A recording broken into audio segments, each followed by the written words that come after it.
What's going on, Geminites? It's your boy Gem Mint. I'm here with the new comic book day reviews for Wednesday, July 22nd. This is coming out a day late. As you can see, I'm not at home. I'm out here in California for Sideshow Con 2020. So a lot of these books I read digitally, so bear with me. First, I do want to talk about Oblivion Song 25. This came out last week, and for whatever reason, it wasn't in the PDFs from Image, so I picked it up today. It's an oversized issue, but a lot of it was almost like a silent issue for the first few pages, and basically takes place 3 years later in the world of Oblivion. Not much going on here. It looks like they're trying to find a way to make the ecosystem like Earth. That's pretty much it. The human brother, I forget his name, man, is working with the aliens on Oblivion, and they're working on something. So it was okay. It's an oversized issue because it has like Science Dog on the back and some other couple of pages in here. But otherwise, it was okay. I mean, I enjoy Oblivion Song overall, but this one was just okay. This is obviously Robert Kirkman, and you have art by Lorenzo De Felici. All right, sticking with Image, we had a new number one this week. This is Bliss Number One. This is by Sean Lewis and Caitlin Yarsky. Bliss Number One was okay. I liked it enough to want to warrant reading the next issue. The artwork was nice here. I like the atmosphere that they made in this book. I thought it really worked well. And you have this story, there's this trial going on. And it looks like what we have is a son who is defending his father. So this kind of takes place in the past, lets us know a little bit about the father. And then we end the issue where this trial is beginning. It's telling the story of this father who kind of had to do some dirt in order to get money, to get medicine to save his son. So even though he did bad things, it looks like the son is going to try to, I don't know, get him off by letting them know it was for a good cause or he was trying to do the right thing. So it's got a pretty interesting premise as well.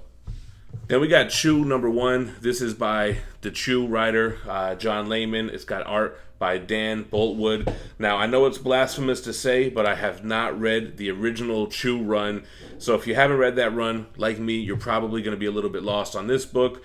But it looks like it's this world where these people can eat something and then get like a blast of all the knowledge that has ever come across this person or this object. And I'm guessing that's borrowed from the Chew universe as well. So, you know, you have this girl, she's running with the bad pack, her dad is with the police, and, you know, one of those type of tropes. I probably need to read the original run before I continue to dive into this universe. So I was a little bit lost. And the last one from Image this week, I read DECORUM issue 3. This is by Jonathan Hickman. You got art by Huddleston, and this is probably the most cohesive, the most makes sense issue of DECORUM so far. Our character, our space courier, looks like she's joined assassin school. And it's funny because you have all these people who kind of train their whole life to be assassins. They have this huge body count, and they even feel like that's not enough. But our girl here, she kind of got vouched for by this woman who's part of this assassin organization. She doesn't really want to be an assassin. She just wants to make some money. And it's kind of really, it makes for some good storytelling with like the boot camp trainer. Like, what? This lady, you did what now? And it kind of like, you don't even belong here. I don't know. It was a good one. It made the most sense. And it was interesting. I definitely enjoyed this issue of DECORUM. I'm going to continue to read it. All right, let's jump over to Marvel Comics. I had to read these all digitally. I don't like to read them digital, but I had to do what I had to do. Let's talk about Daredevil 21. This is by Chip Zdarsky. You have artwork by Chichetto and Iacono. So this starts off a new arc. We finished off the whole war in Hell's Kitchen. Now this is the aftermath. Daredevil's turning himself in, but Matt Murdock isn't. So this is going to be like the trial of Daredevil type of thing. It's almost like Daredevil is a company or a brand and not really a person. It's a separate entity. So that's kind of where we're at here with Daredevil. Continue to enjoy this run. I'm down for this new arc. It hasn't let me down yet, so Daredevil is definitely a must-have on the pull list. All right, let's talk Empire. Let's just bunch all these Empire books together, right? We have Empire 2, we have Empire the Hulkling, we have Empire Avengers 1, Empire X-Men 1. Is that it? That might be it. So Empire, I don't know, man. This is going to be a little bit of a long stretch with this Empire and all these tie-ins.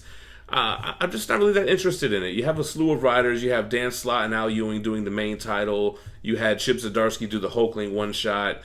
I don't know. It's basically Avengers and the Kree and Skrull versus the Kotati, this plant-based people.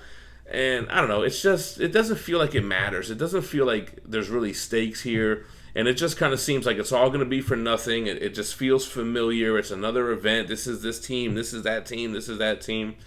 So, I don't know. It was kind of a drag for me to get through all these Empire books, man, to be honest with you. I mean, I get the premise. I mean, it's cool that the Kree and Skrull are together. I even don't mind that little side story with the young Kree and Skrull warriors. They really didn't play a role in any of this. That Hulkling one-shot definitely was not necessary. It's kind of just giving you backstory on who the Hulkling is. We already know that the Kree and Skrull want to make him their hybrid emperor. I don't even remember what happened in the X-Men and Avengers stuff. It's kind of just like, whatever. But, yeah, I wasn't really digging Empire. The Empire stuff this week was just too much. Then you got this free comic book day, Spider-Man. And I saw Spider-Man written by Donny Cates. I was like, oh, man, let's jump into it. Then the first story is this Vulture, Black Cat, Spider-Man story. And I was like, man, this doesn't feel like Donny Cates. And it wasn't. So that made a lot of sense. So you got Cates, McKay, and then you got Ryan Stegman, Gleason, Meyer, Carell, and Martin. So there's two stories in here. That Vulture story with Black Cat was kind of whack. And then the Donny Cates story is basically showing us more of what happened when Eddie Brock told the Avengers that Null was coming. And they get kind of pissed. Like, yo, why are you just telling us this now? So that was pretty cool to see. It wasn't really a necessary book, but it's cool to see a little bit more of what happened with that conversation and building up to this King in Black, this Null is coming storyline.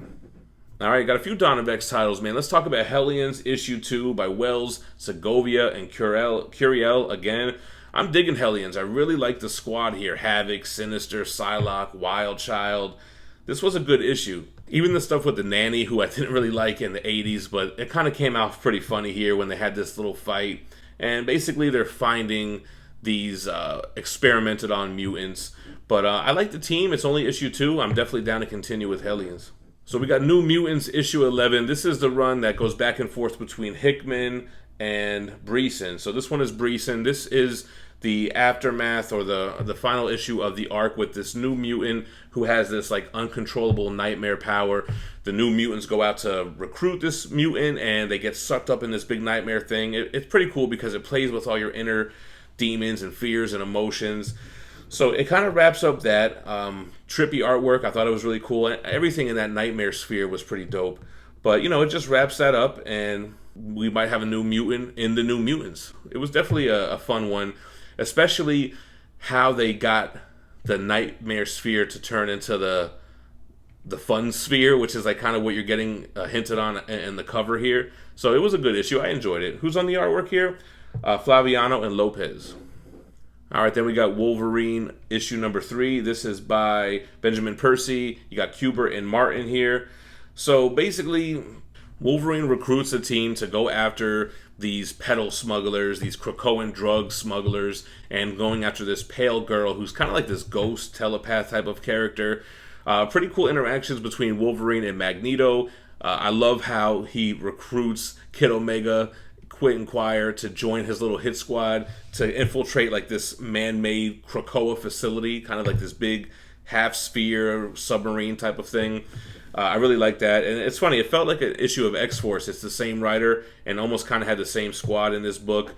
It feels a little disconjointed. It doesn't really feel like a solid Wolverine run. It feels like X-Force, so, you know, I would like to see more of a Wolverine-driven title, and it looks like it's going to happen with the next issue. They're going to go back into the vampire thing, which is kind of where we started this run. I want to see the Omega Red stuff, and it looks like he's being teased here as well, because, yeah, this felt like X-Force.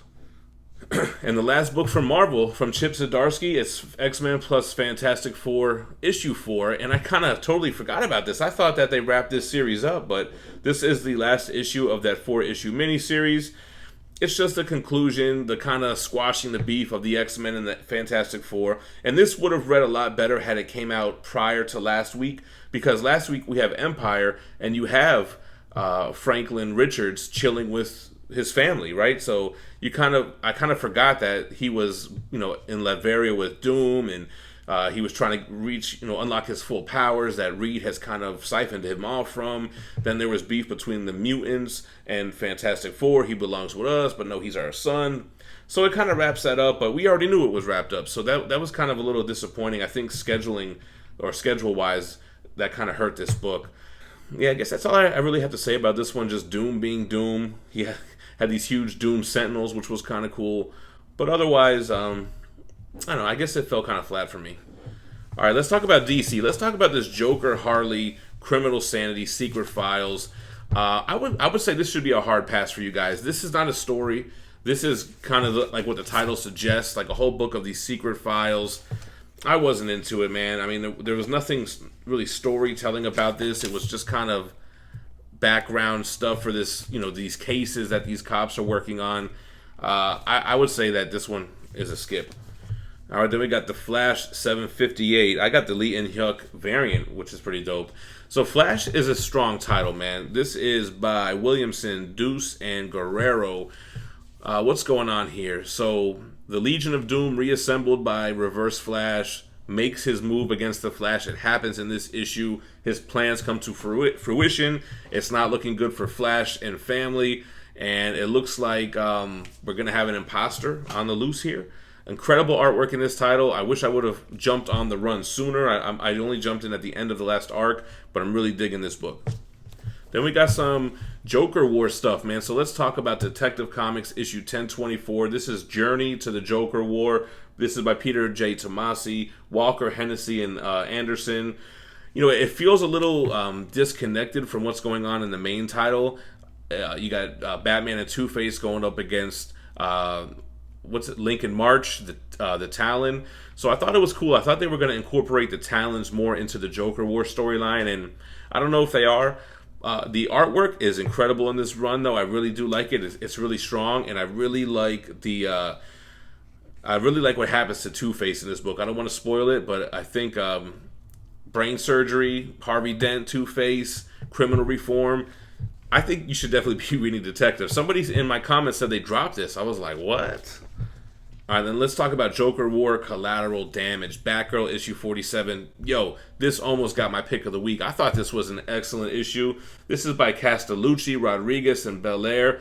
Joker paying Babs a visit, kind of like Killing Joke style. He's a little bit more in control, but she's a lot more confident than she used to be back in the day, man. She is not even phased, and I think the Batgirl stuff here was dope. She really held it down. She held her own here. It also feels disconjointed from the main storyline. We're going to talk about Joker War, because the way this ends is kind of like, how is Joker doing all the other stuff that he's doing?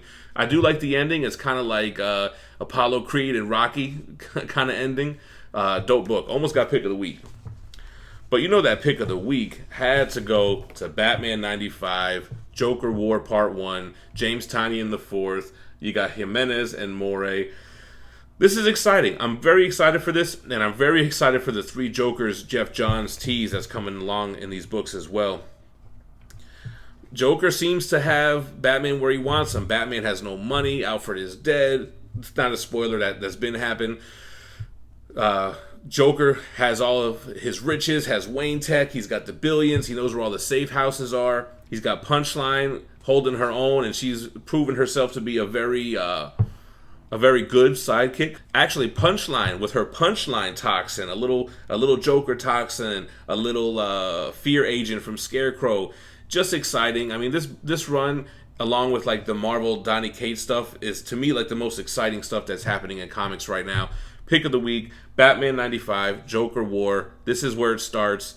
The tie-ins don't feel necessary. I mean, I enjoyed them just as much, but you could probably just be picking this up and just going on from here. So that is the pick of the week. All right, guys, so that's going to be it. Sorry, again, this came out a day late, and I hate that so much of this was digital. I like to, have it in my hand and kind of hold it up here for you guys. But I want to know what your pick of the week was in the comments down below. Make sure you hit that like button before you leave. Make sure you're subscribed to the channel. We're almost at that 90,000 subscriber milestone. And hit that notification bell so you don't miss when I go live or whenever I drop a video. We got some great footage here at Sideshow headquarters, so all my statue peeps, make sure to be on the lookout for more footage from there. Appreciate you guys watching. Stay minty fresh. Peace.